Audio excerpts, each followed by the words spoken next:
session as and so that's why I've written the title of the session as FinTech for All, and that should be, because I believe, and which is being happening now. You'll realize that if you're in this subject or otherwise also, that FinTech is getting democratized to very high extent because it is coming down to grassroots level. Earlier, we used to think that the fintech is only for engineers or technology people, but that's not the case because now it is coming down to grassroots level. We have so many open libraries which can be used by various people who are a little bit interested in doing some programming or some a lot of tech digitalization can be done by layman. So if you have an interest in this, you can work on this area, but whether you work or you don't work, but on a regular life, we'll be using fintech in a big way. So that's why I thought let's talk about from that perspective, that's fintech for all. The next two slides, I'll not waste your time because Kushila has done an excellent job by introducing me. So I'll skip those two part of it. But why I wanted to keep this profile of mine here is basically just to showcase that I have never done anything related to technology professionally. So my role was always from a finance domain perspective, and I was to work from a regulatory perspective. I worked in consulting, I worked in commercial banking, but everywhere I have tried to use technology to make my life easier, and that's the way I look from the fintech subject at that. You need to understand this subject well, and to understand this subject well, you need to have a domain knowledge, which helps you a lot. So that's why, and if you see the name, it's fintech, financial technology. Technology is the backbone of it, but what is the front end is the finance domain, which is if you don't know that part of financial knowledge, you'll not be able to apply the technology in a proper sense. So that's why I believe that the domain knowledge is a must. And if you have a domain knowledge, the technology can come to you or somebody can provide to you, and this marriage can work very well.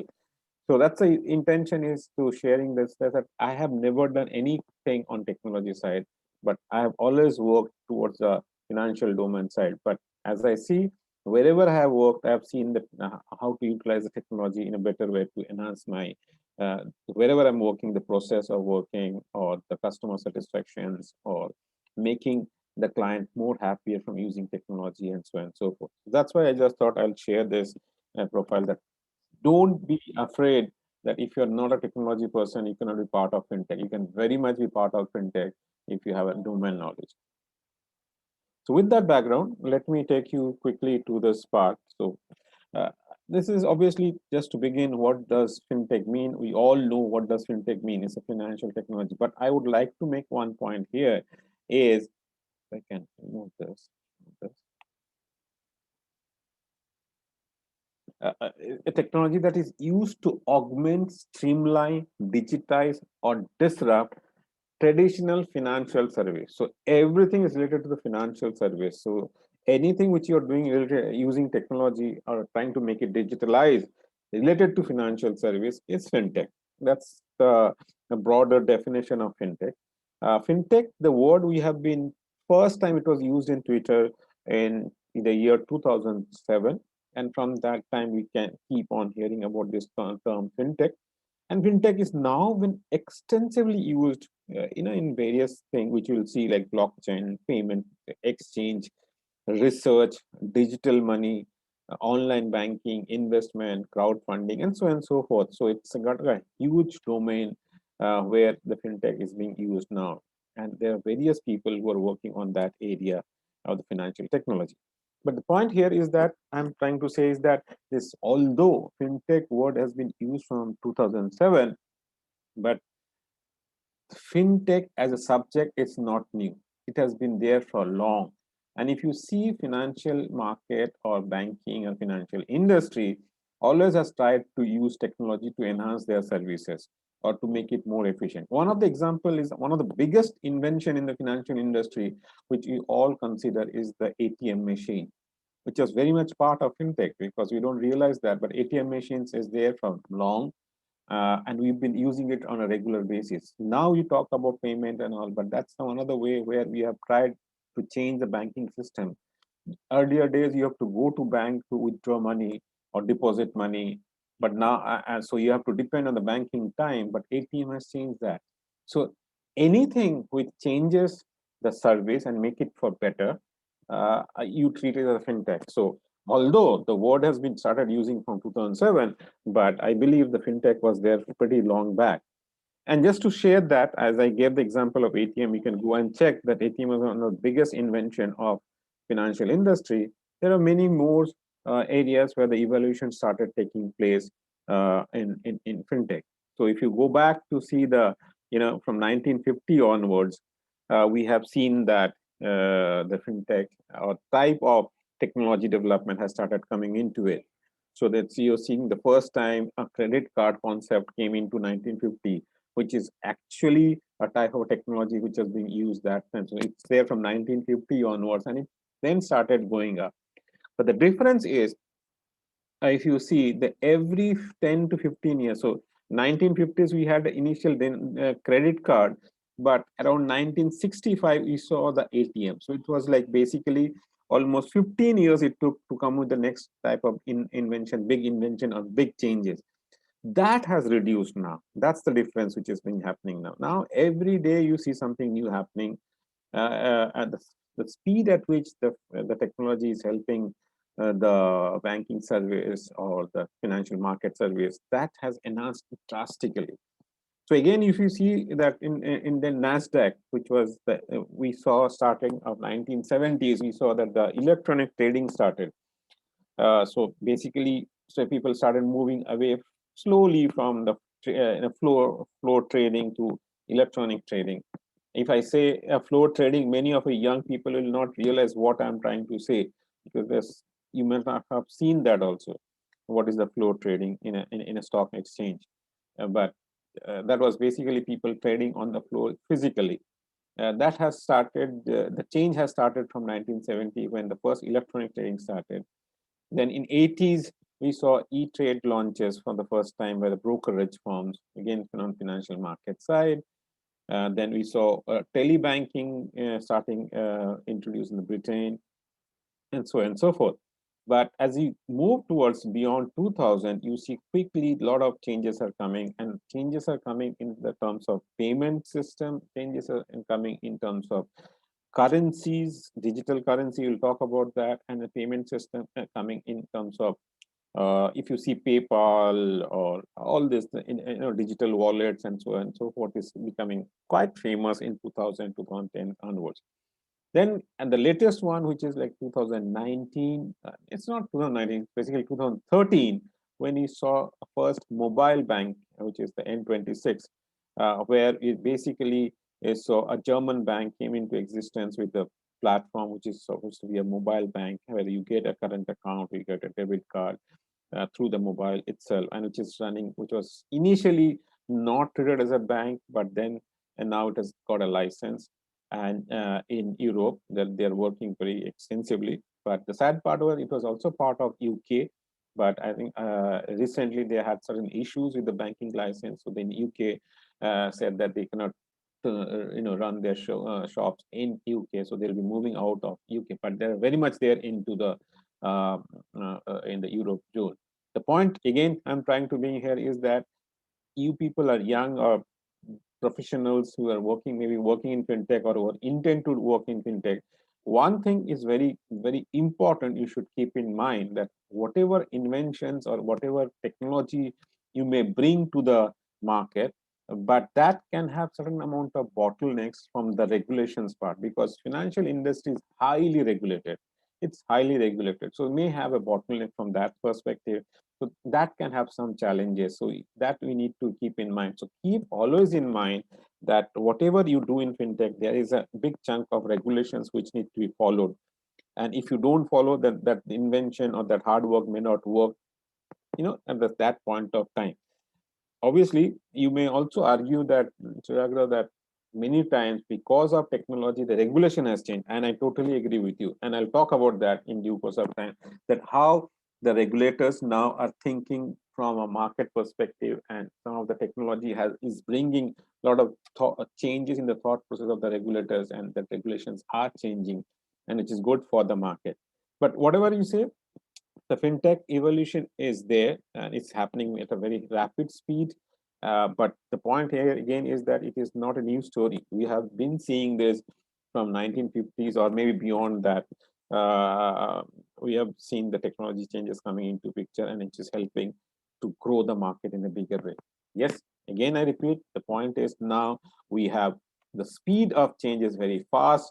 We are seeing things happening very fast. That's the best part of it now. Best or no, that we don't know, because of that also some of the disruptions are coming, which is leads to hacking of the system, hacking of process, things like even Swift got hacked. So these challenges are there. So we need to talk about the challenges also from that perspective. So evolution of modern fintech, I just thought we'll give a snapshot of it at that in this way, so that we see that whatever is happening, it's not today, but it was to be happen earlier, but things are getting developed in a much bigger and wider way. So I just wanted to talk to you, as I said, that how does fintech is helping you as a layman? And that's why I selected two areas which I want to speak on. One is obviously the capital market or the financial market, which is very close to our heart because we invest in those markets. As an investor, we raise money from this market. As an entrepreneur, as a source of fund is there. So capital market is very much in an important part of our life. That's one area I would like to cover, that how technology is bringing the capital market very close to you. And the second part which I want to use is another is the banking system, because bank is again which is very close to there. We deposit money there, we take loan from it, various types of loans. We use banks for some of the fee-based services. So bank also is a very important part. So I would like to talk about this two areas in little, that how fintech is helping us from that perspective. This too is a very big subject, and obviously in 40 minutes you cannot cover everything, but at least I'll try to touch upon some of the thoughts which can help you to dig it down in your own subject, and you can go and do your own research on those areas. Another part which I want to after finishing this too, I would like to talk about is the where the major chunk of fintech is moving towards, and that's a little bit of the futuristic part we'll talk about, and that's the way I have planned my next 30 to 40 minutes. So if you talk about capital market, there are various themes which I thought we should break it down in theme. Now, when you talk about capital market, obviously the place where you invest and where you trade. So there is the first theme is the core market infrastructure, which is changing drastically. As you've seen in the NASDAQ, when you talked about electronic trading, we initially people used to trade on the floor physically exchanging the papers, and that's the way it is to be traded. And now we don't see that type of stock exchange, or we don't see that type of debt exchange or OTC markets. That has completely changed. So the core market infrastructure is changed. That is where the trading platform we talk about, that has changed drastically, and that is and it's also changing. It's not that it is the end of it; it is still changing. So that's the core theme of where things are getting lots and lots of investment. But we have two more themes which is related to the core market infrastructure, and I believe there are not much of things happening on that. Especially that's why I kept the theme two, which is the post-trade digitalization. I call it that way.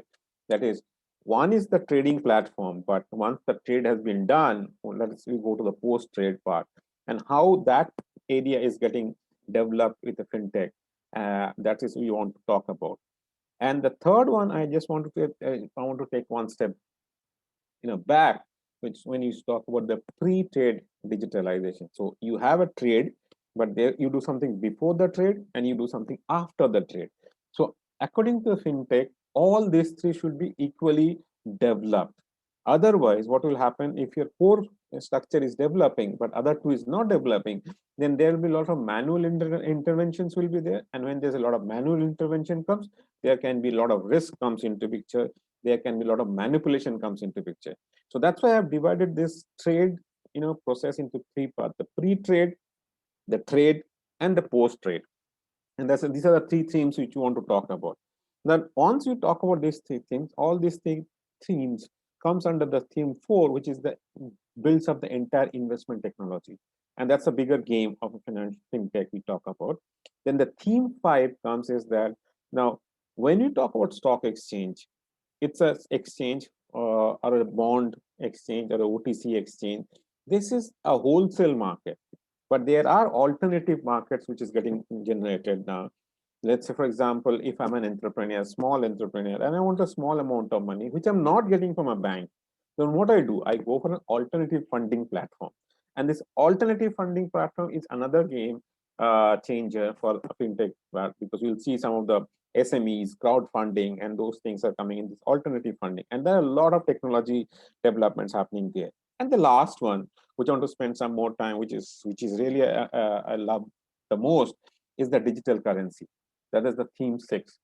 So we have digital currency, which is changing quite a bit of it, and that's very close to my heart. We'll like to speak on that part. So when you start with the theme 1, obviously, as you know, as I said, is a trading platform, is the core of any stock exchanges, where we talk about how to trade. It has already been a well-developed technology. There are many technology companies who provide technology platform for all the big stock exchanges as well as the stock exchange.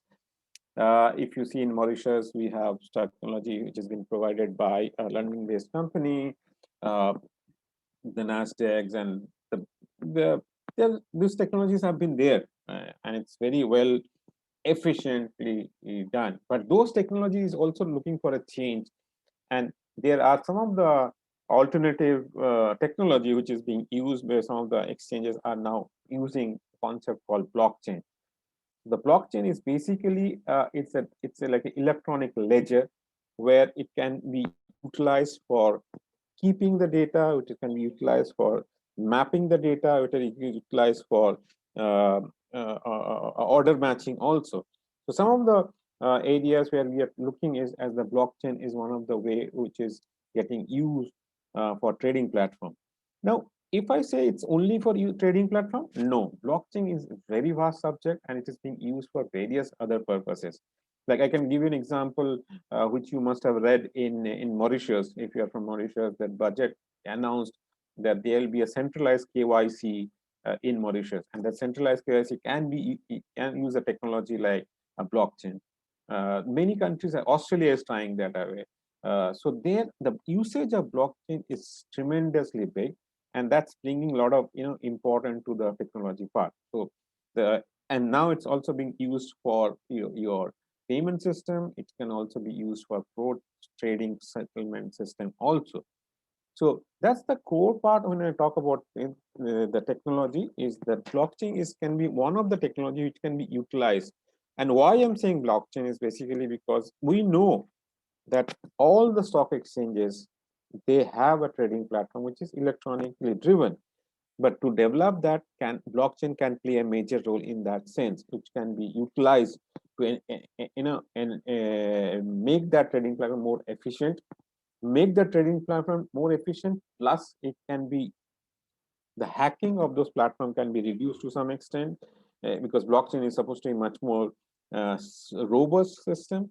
Plus, another important part is that many times we have seen when you go to a trading platform and from a regulatory perspective, you see many times we don't understand the regulatory requirements because we don't understand the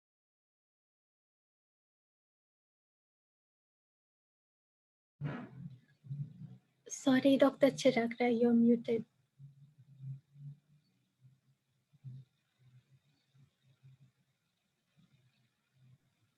Can you hear me? Yeah, now yes. Sorry. Sometimes technology plays a vital role. So yeah, I was talking about that. Yeah, in the existing trading platforms, when you see in the stock exchanges, you'll see that many times you cannot go to the final grassroots level who was the owner of the trade, and that can lead to circular trading, that can lead to sometimes money laundering.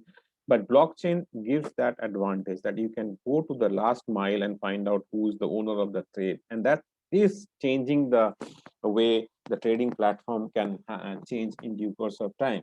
So that's why I thought I will raise this point here, that blockchain is not only for digital currency, but the blockchain can be used much in a broader sense, even for the financial market, from a trading platform perspective, from a KYC perspective, and obviously from payment system and post-trading settlement system perspective, because it is a very good way to keep your data. It's a much robust way to keep your data, and it's difficult to you know break this process and get into the system. So that's the first part of it. But,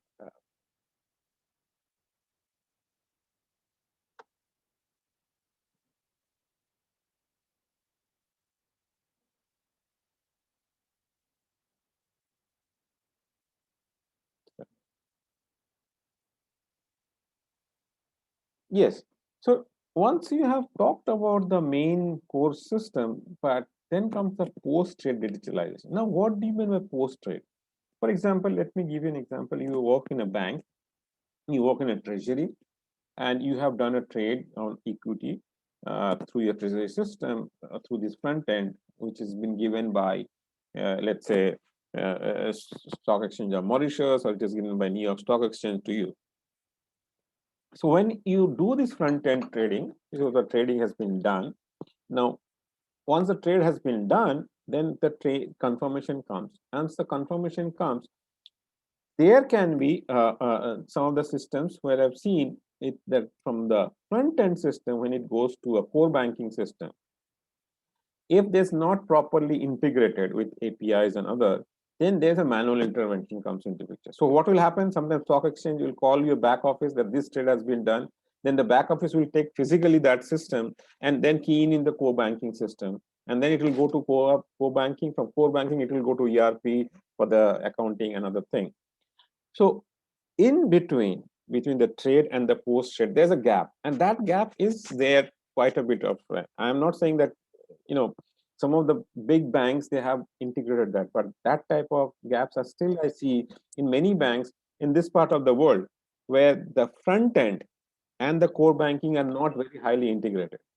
And that's the problem I talk about as the post trade, because post trade is very important, because once the trade has been done, then you need to make the payment, and you need to make the payment when the payment. And if you see, most of the scam happens in the payment part, because if some manual intervention happens there, then you'll not know. You'll pay some different account. You may pay different amount. You may cancel the deal, depending on whatever manual intervention can think of that can happen. So that's why I thought this post-trade digitalization is very important, and that has to be integrated with the front end part. And many times we don't realize that. I have seen in my own experience, whenever you say that you post-trade, that is once you have done the trade on the, let's say, any of the front end of stock exchanges, and that should be integrated with your core banking. Some of the people say that we do just 2 trades in a day. That doesn't make a difference. Even one trade can lead to a scam, and you'll not realize that. So any process which is not digitalized can lead to a scam part of it, can lead to any type of problem. I'm not saying people will do intentionally scam. It may not be, but they can lead to mistakes, because and when you're doing many trades, the chances are very high that you'll do a mistakes in this type whenever there's a manual intervention. So this digitalization of process, I think we need to harp on in a big way. And there are many systems like which is using machine learning or APIs to that more extent, that can integrate this core banking with the front end system, and then the post trade digitalization can happen in a much more efficient way. So the theme too you should keep in mind, and you can have more discussions if you have time, that you can ask your question, because I'm just trying to raise these areas which I've seen that from my own personal experience, and if people can talk about in a much bigger way, that whether I'm saying right or wrong, or whether you have any other viewpoint from that. But my viewpoint, I said, I have seen that happening, that the post-trade digitalization is not happening very efficient way. What is becoming very efficient is the core and then the payment system. But in between, that is the gap which is there, and we need to take care of that. And that's why I put this as a theme too. This is not very, jazzy. The post trade, people don't bother about so much. So people are going ahead with the payment, which is very efficiently required, and a lot of things are happening in the payment system. People are developing the core trading platform, but in between, not much of things are happening. But there are in between a lot of process which is there. If you work in a bank or a broking or any investment bank or a commercial bank or a broking firm or a fund, you'll realize there's a lot of gap between the when the trade is done and when the payment actually is made. So that's the post-trade digitalization we talk about. Then the third theme we talk about is the pre-trade digitalization, which is the analytics part. And here, again, a lot of work is being done because when you you do a trade based on a lot of analytics. And this analytics is based on, let's say, research, and you use a lot of data.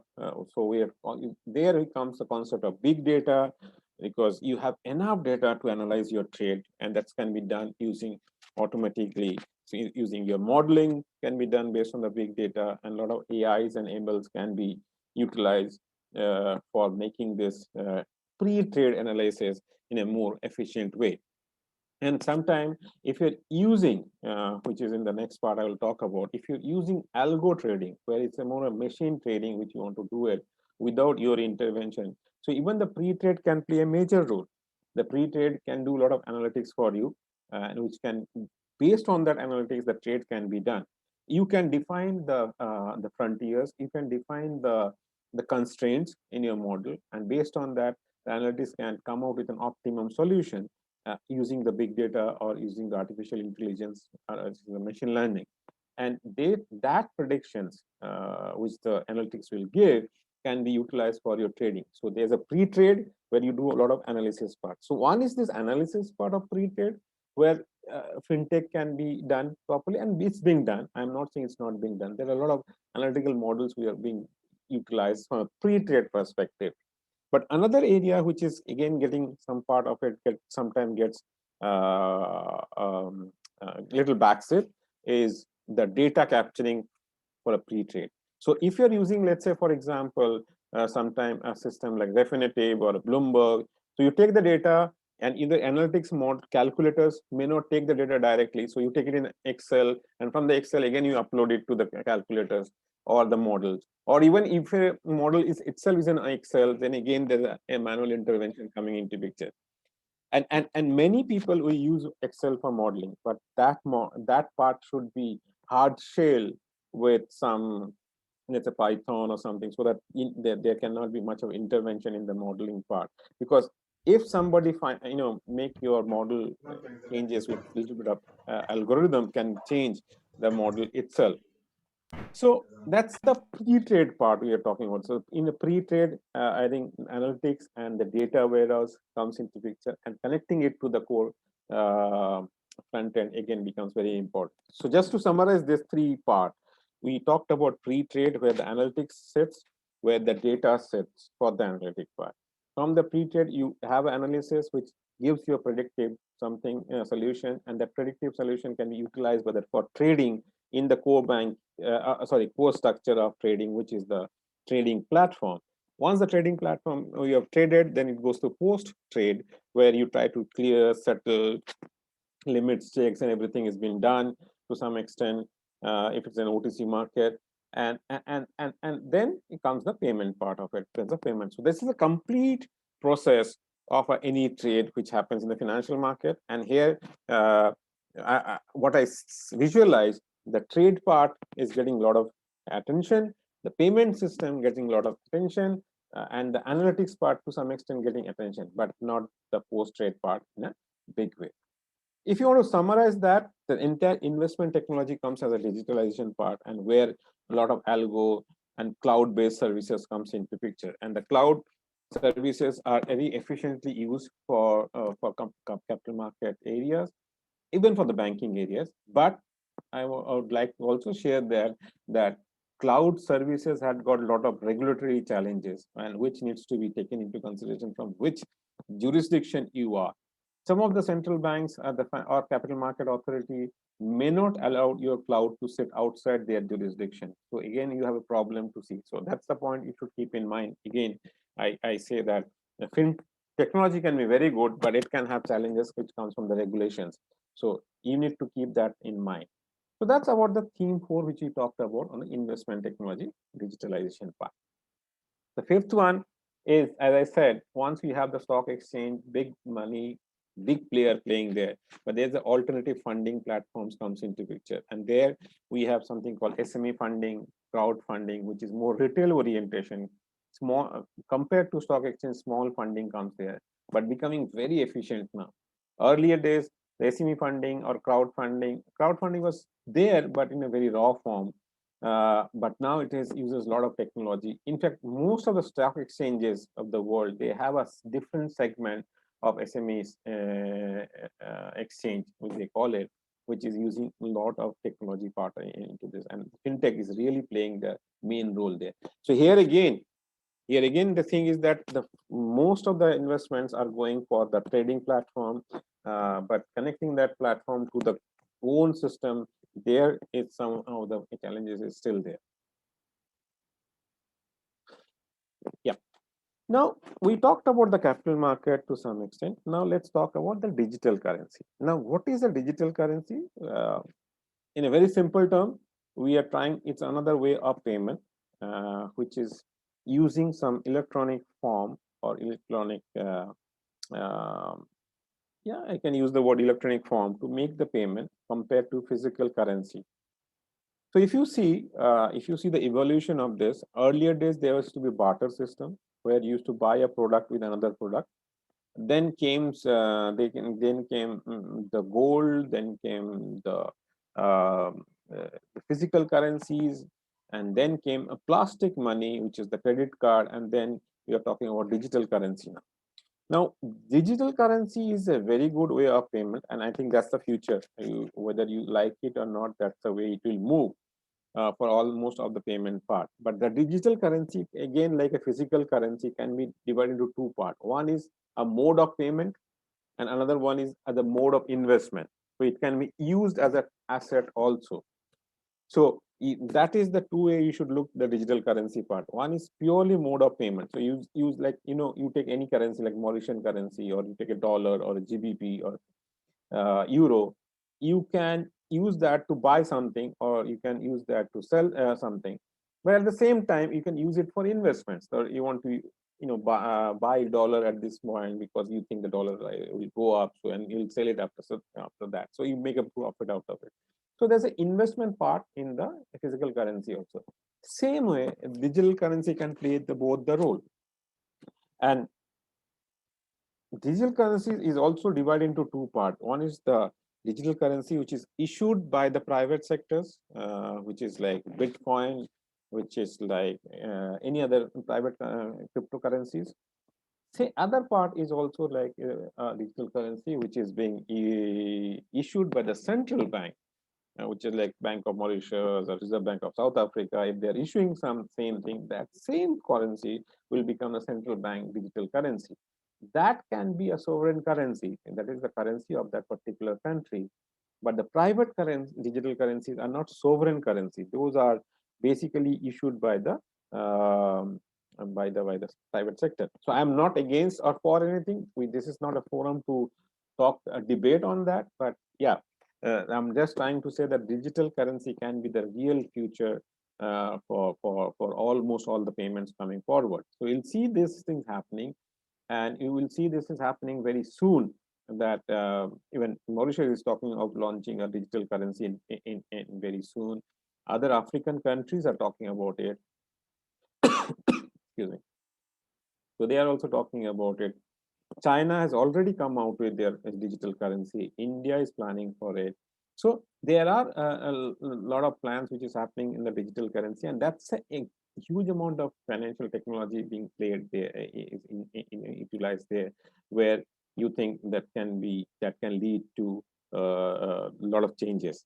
And this is a big chapter on financial technology, that how the digital currency can be utilized uh, efficiently and how it can be utilized with the other system, how the integration will happen on the other payment system, cross border in payment, how it will happen. So there are many segments of it in the digital currency.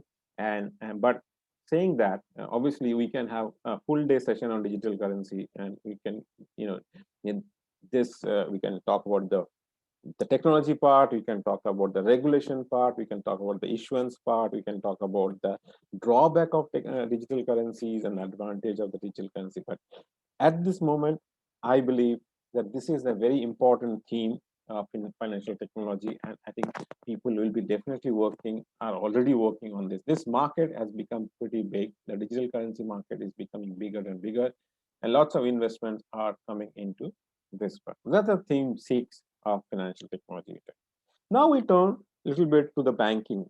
Quickly, there are various segments of financial technology using banking industries, uh, which I don't want to touch upon. But one thing which I want to touch upon, which can be really changing the a layman's uh, life, and that's the concept of open banking.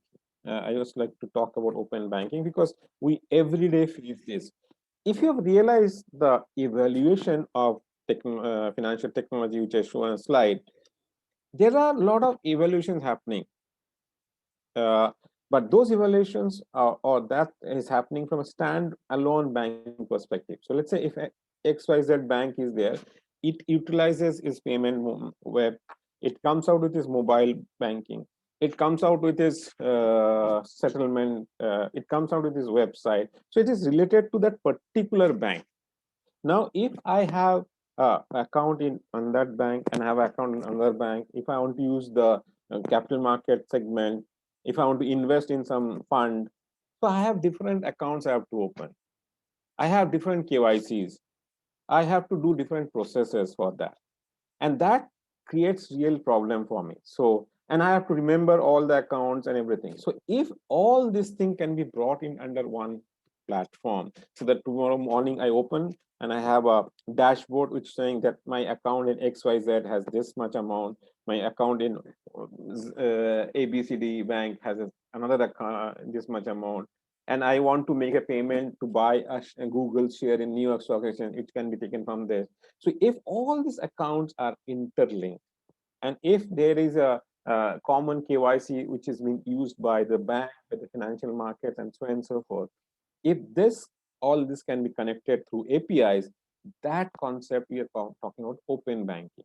So basically what will happen, maybe in your just mobile, you'll carry your mobile, and in that mobile you'll see there's a dashboard which is talking about that this bank, that bank, all are connected through APIs, and that is concept of the open banking which is being talked about. This is not a science fiction which I'm talking about. This has already been done in Europe, which is started, and very soon we'll be seeing that coming to various part of the other world. The challenges here is that each bank has to share the customer's data to another bank or another financial institutions or a fintech institution, and that is the challenge, that how the data which I'm going to share, that has to be taken into consideration, because that is the biggest risk of open banking concept. And that's why your the data protection is very important in this, and that's the reason why many of the regulators are thinking twice before allowing an open bank concept or open banking concept in their jurisdiction. Because if the data which is shared it's confidential and personal, that can lead to major challenges. And that's the reason why, nowadays, if you see most of the time, even Kushila did that in the morning today by sharing a form to me, that wherever you are talking about a data, personal data, you need to take a consent management or consent of the person for whose data you are using. And that's very important. That's a very good process, that you will be allowing your data to share. So nobody else can do that. And obviously, you should have a very strong customer authentication for using any of the data. So then only this system will be very useful. And once you have open bank concept, I'm telling you, the concept of banking will change drastically. First of all, it may not have any more branches. It will be only on one dashboard. Everything will be all back. That can lead to various reduction in cost. Like suppose COVID, we have realized that the Some of the fixed costs are very high, which cannot be sustainable. So that's why the open bank concept, it can really change the banking in a big way. So in terms of payment settlement, I see the digital currency is the biggest future which is coming. In terms of banking, I see the open banking concept is becoming a future for the banks, and that is definitely will change your banking in a big way. But the challenges are there in open banking concept. One is the data, and second one is the old legacy system of the banks that may not be able to map with the new systems or other present systems. So that integration problem still exists, and how to overcome that integration, that's the important part, because that requires a lot of capital. The integration, either to upgrade your own core banking and match it with the other banks or the system. So that's another area which requires a lot of challenges which you need to talk about. So that's a few themes I wanted to share with you in this time. But obviously, the top predictions and the trends, I just wanted to share one, that where the most of the money is flowing through, because you will see the investment in fintech is tremendous now. It's the IPOs are coming of fintech. There are a lot of venture capitalists who are investing in that. Government, World Bank, they're funding fintech projects also. So the major ones are really going in a big way, but few of them I just wanted to highlight here is obviously one of the area, which is the digital bank, which is basically an offshoot of the open bank also. Because if there's an open banking concept, digital bank, if you have a digital bank that can connect with another digital bank, and the open banking concept can be much easier. So I believe digital banking can be a very important thing, and where the most of the banks are going for it. All big banks are all looking for a digital bank subsidiary. I'll tell you one incidence here, which is, since I've been spending almost my 12 to 13 years in this part of the world, that is Africa. If you talk to some big banks to come to Africa, they always look from a risk return profile. Okay, so if you say, okay, you come and set up a branch in, let's say, Nigeria, or let's say South Africa, or let's say Mauritius, they're a very developed economy. There's a lot of potential. So why don't you come and set it up? They'll first look into the risk return. That there can be some part of a high risk. So if there's a high risk, I need to have high return. But that type of return, they don't get it from this part of the world. So you'll not see the big banks coming in a big way in this jurisdiction. You may see some big bank, big brand sitting in South Africa, but not in other part of Africa. So the major issue is the spread, because they have to put huge amount of money to set up the branch or set up the systems, but the return doesn't come in that way. But there's a risk also, people may default or the company may default. So what is the solution for it? The solution can be a digital bank where the cost can be much lower, and you can set up that in that particular jurisdiction with a very efficient technology which cannot be hacked or anything like that, and the cost can be lower, so the spread can be on the higher side. So digital banking can be one of the area which can bring the big bank into countries in Africa, as well as in Asia, some of the countries where they initially think that there's a high cost and there cannot be high return. So digital bank can be a solution for this dilemma, and we're seeing people are utilizing it there. Another area which is looking a lot of things happening, which is the reg tech, that is the regulatory technology. And you see a lot of fundings are happening, and that's is a good thing, because initially the financial technology was utilized by the market people, the corporate, the banks, but the regulators were thinking some other way. But now regulators have started thinking that same way, and that's why the reg tech is becoming a very efficient way of looking into. So a lot of funding, a lot of technology enhancement is happening on the regulatory side also. And obviously, I talked about open banking and so on and so forth. But I will put my money in on this slide is on the digital banking. So that is the way the banking will be changing. And I thought I'll share some of the statement which was made by big banks who is planning to launch their own digital consumer banking in UK, HSBC, you can see JP Morgan, and they are always looking for changes in coming to the digital banking side. And finally, before I wind up, I would like to say that the rate of growth of investment in the financial technology area, it's tremendously going up.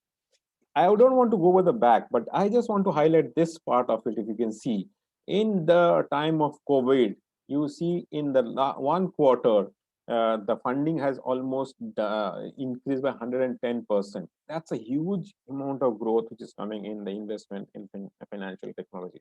So this subject is no more taken lightly. This subject is very serious subject of financial technology. A lot of fundings are coming, and it is very, and it is going to be there with us in our life, and it will be changing our life in a big way. So with that, I would like to stop here, and I would like to hear your questions and have discussions or comments, whatever the remaining time we have. So thank you very much for patiently listening. Thank you very much, Dr. Chiragra, for the very enlightening session on fintech. We have two questions. The first one, digital currency has been fluctuating over years, sometimes through tweets of some people. What is your advice to people willing to invest? Good. I think that's a very good question. First of all, I would, that's my personal view. Obviously, I would never like to invest in a currency which is not backed by central bank, because if it's a private currency, and any other digital currency, or let's say a GBP, or let's say dollar or euro or Mauritian rupee, they're backed by certain amount of uh, economy which has some assets and some liabilities. But digital currency, private digital currency, is purely not backed by anything. It's not even liability of the central bank. So it's a good place to invest based on the past trends, and it's basically you need to see the trends and you can invest. But the volatility of digital currency is very high, so you have to be very careful on that. As you rightly said, some of the big players can suddenly dump someday, and the prices will go down, and then they say make a statement, the prices can go up. So there's not much underlying market of digital currency. Underlying market, I'm saying. Digital currency has a market, but underlying is not very stable. So if you're looking to enhance your return and you have a very high risk taking capability, please go ahead. But I would suggest do a proper research before entering into digital currency. Whoever asks me this question, I generally say that I don't push you to do that, because understanding that asset is very important, and it's very highly volatile. But if your risk taking capability is high, you can invest. If your risk taking capabilities are not very high, I would suggest be careful from that perspective at this moment, and which you have seen in last few 6-7 months or maybe 1 year now, that it has been really volatile and with a falling trend. But when it's the central backed digital currency comes, you can definitely look for that currency to invest as well as for your payments, because it will be liability of the central bank. So if something goes wrong, central bank is sitting behind that currency. All right, thank you very much, Dr. Chiragra, for the response. The next question is, Mauritius is about to launch or is thinking to launch a digital currency. What are the implications, if so, for the layperson, and how to invest in that currency? Yes. So first of all, don't think from investment perspective only when you are talking about that Mauritius is planning to launch digital currency. When you say Mauritius is planning to launch digital currency, I'm assuming you are referring to the central bank digital currency. So first of all, you should look it from a payment perspective. That means you will be using that currency to buy something. Let's, for example, you want to book a ticket, or you want to buy a house. So it is used from a payment perspective. So the implications will be very good. There's no problem into that, because it will have one more efficient way of payment, and it will be the liability of central bank. So it's issued by central bank. To some extent, it will be much safer than any privately issued digital currency. Second one, if you're looking for investment, your perception should be the same as like a Mauritian rupee. So if you're investing in Mauritian rupee, the central bank digital currency will be mapped to that. So the valuations will be around that line. So it is not different. there will be a parallel physical currency and some part of digital currency. So for example, let's say in any country you have 100 currencies, so it will be like 80 currencies will be physical and the remaining 20 currency will be in terms of a digital currency. So it will be the same asset, same valuations will be there from that perspective. So if you're looking from investment perspective, but first of all, look it from a payment perspective, which is much efficient to look for in a digital way, and it will be much safer if it is done by the central bank digital currency. Another area is that we need to see the technology which is goes behind the CBDC, because some of the private digital currencies technology has a lot of climate change impact, carbon emissions, and other things. There's a lot of energy goes into it. So we need to be careful from that. If you're asking impact, the impact is more from a technology perspective. That what type of technology which will be utilized to come out of the CBDC, and that you need to wait and see. And I'm sure Bank of Mauritius and the Ministry of Finance, the government of Mauritius, they'll be very much bothered about the technology part, and they'll be using some technology which will be not leading to any much impact of environment, because Mauritius is a very environment friendly country. Yeah. All right. Thank you very much, Dr. Chiragra. I believe it has been a very enriching session. As someone who has practically not a lot of knowledge about technology and also finance, I have learned a lot through the session, and it became more clear for me the concept of fintech. Thank you very much once again. Thank you. And for the participants, let us tell you a little bit more about edVentr. The master classes, as you are aware, are organized by edVentr, which was founded in 2017 with the objective to democratize learning by making it digitally accessible and affordable. And today, we bring together world-leading certifications and trainers from across the world on a single platform, which is edVentr. And so far, we are providing a few certifications, which are Microsoft, Adobe, Autodesk, IC3, Entrepreneurship and Small Business, Swift, Intuit, EC Council, Unity, Communication Skills for Business, Project Management Institute, and IT Specialists. So these are the certifications we provide. If you'd like any more details about them, you can get in touch with us through phone or email. You can also check our website, Facebook, LinkedIn, and Instagram. That's all from us. Thank you very much. I had promised Dr. Chiragra that we're gonna end before 3. Very glad we've been able to keep the promise. Thank you very much again, Dr. Chiragra. It was an immense pleasure having you amongst us. Have a great day. Have a great day, everyone. Thank you so much. Thank you. Have a nice day, everyone. And a nice weekend too. Bye. Bye, everyone. Bye.